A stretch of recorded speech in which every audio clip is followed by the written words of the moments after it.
National Grid Corporation of the Philippines, pinaagi kang Miss Elizabeth Ladaga, ang Corporate Community and Public Affairs Lead Specialist. Lain na ang assign diri.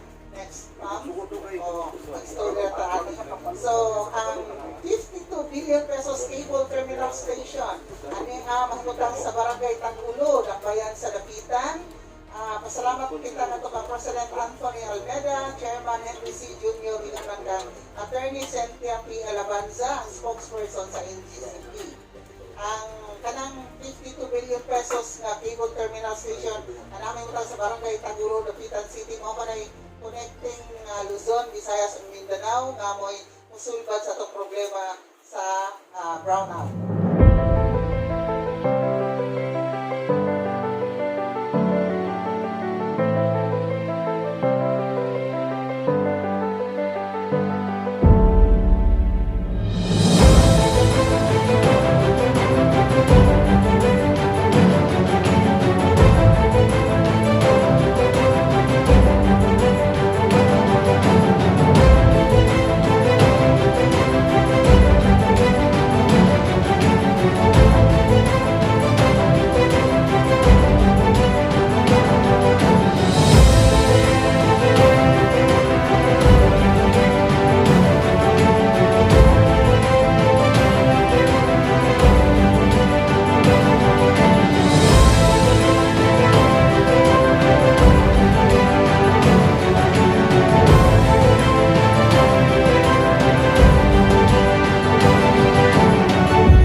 Sa mga program nalipay itong yun ito rin nasakitan nga ito na ito yung mga paudangan na pamusura kaya lagi na igo.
wala ka dili.